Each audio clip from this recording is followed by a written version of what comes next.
Creative diaries one day one آیت میں خوش آمدید۔ کیسے ہیں آپ سب؟ امید کرتی ہوں سب ٹھیک ہوں گے۔ اللہ پاک آپ کو خوش رکھے، آباد رکھے، آپ کو دین اور دنیا میں کامیابی عطا فرمائے، آپ کی تمام مشکلات حل کر کے آپ کو سکون دے، آمین۔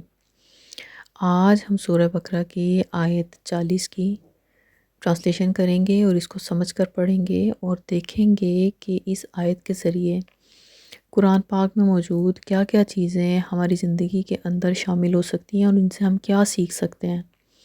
قرآن پاک کی ہر صورت کے اندر، ہر صورت کی ٹرانسلیشن کے اندر ہمارے لیے سیکھنے کے لیے بہت کچھ ہے، اور آج کی زندگی میں بھی جو امپلیمنٹ ہو سکتا ہے، کیونکہ قرآن پاک رہتی دنیا تک ہے، آنے والے قیامت تک تمام انسانوں کے لیے رہنمائی اور ہدایت ہے، اور جو ہدایت اس میں سے پانا چاہے۔ تو شروع کرتے ہیں۔ بسم اللہ الرحمن الرحیم۔ اے بنی اسرائیل، میری وہ نعمت یاد کرو جو میں نے تم کو عطا کی تھی، اور تم مجھ سے کیا ہوا عہد پورا کرو، تاکہ میں بھی تم سے کیا ہوا عہد پورا کروں، اور تم کسی اور سے نہیں بلکہ صرف مجھ ہی سے ڈرو۔ صدق اللہ العظیم۔ یہ سورہ بقرہ قرآن پاک کی دوسری صورت، آیت 40، پارہ پہلا، پارہ رکوع 5واں اور سورہ رکوع 5واں ہے۔ دیکھیں، اس سورت کی، سورہ بقرہ کی اس آیت سے بنی اسرائیل کا ذکر شروع ہوتا ہے۔ پہلے ہم نے حضرت آدم کا ذکر پڑھا تھا نا سورہ بقرہ کے سٹارٹ میں، یہاں سے شروع ہوتا ہے بنی اسرائیل کا ذکر۔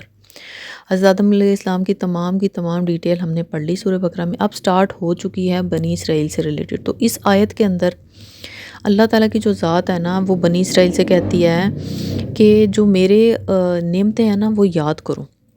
یعنی جو اسرائیل ہے نا، اسرائیل وہ حضرت جو یعقوب علیہ السلام ہیں، جن کو ہم نبی مانتے ہیں، جن کو ہم فالو کرتے ہیں، ان کا دوسرا نام ہے اسرائیل، ٹھیک ہے۔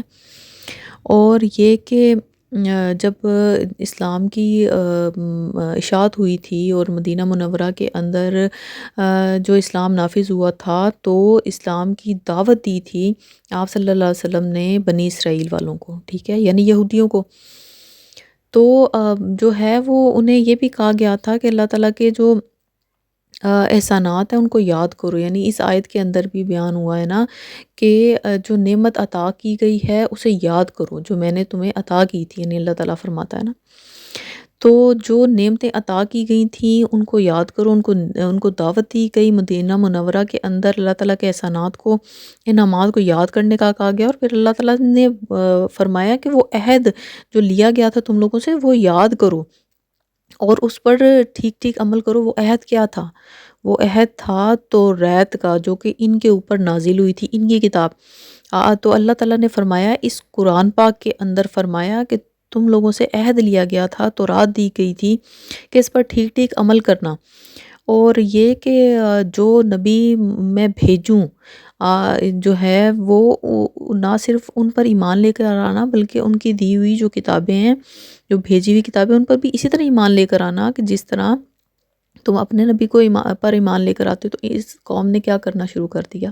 اس نے ایمان لانے کے بجائے، ان کے اللہ تعالیٰ کے انعامات پر ایسا احسان مند ہونے کی بجائے، ماننے کی بجائے، عمل کرنے کے بجائے، انہوں نے انبیاء کو بھی قتل کرنا شروع کر دیا، اور انہوں نے کیا کیا کہ جو توریت تھی اس کو چینج کرنا شروع کر دیا، یعنی اپنے اکارڈنگ جو چیزیں انہیں آسان لگتی تھی نا وہ فالو کرنا شروع کر دیتے تھے، اور جو نہیں لگتی تھی اپنے حساب سے ان کو ختم کر کے اس میں ایڈیشن سٹارٹ کر دی۔ تو اللہ تعالیٰ اس آیت میں فرماتا ہے، بتاتا ہے بلکہ کہ تم میرے سے کیا ہوا عہد پورا کرو، یعنی جو میں نے تم لوگوں کو بتایا عمل کرنے کا توریت کے اوپر، اور انبیاء کو جس طرح قتل کرتے آئے ہو اس طرح نبی پاک صلی اللہ علیہ وآلہ وسلم کی طرف گندی نگاہ سے مت دیکھو۔ مطلب یہ تھا، اور یہ اسی طاق میں بیٹھے ہوئے تھے مدینہ منورہ میں، اسی وجہ سے کہ انبیاء کو قتل کرتے آئے تھے، تو دعوت قبول کرنے کے بجائے ایک بوجھ کو اندر رکھ کے نبی پاک صلی اللہ علیہ وسلم کے لیے بیٹھے ہوئے تھے مدینہ منورہ میں۔ تو انہیں متنبہ کر دیا گیا کہ ایمان نہیں لاؤ گے تو اللہ تعالیٰ سے پھر ڈرو۔ یا ایمان لے آؤ۔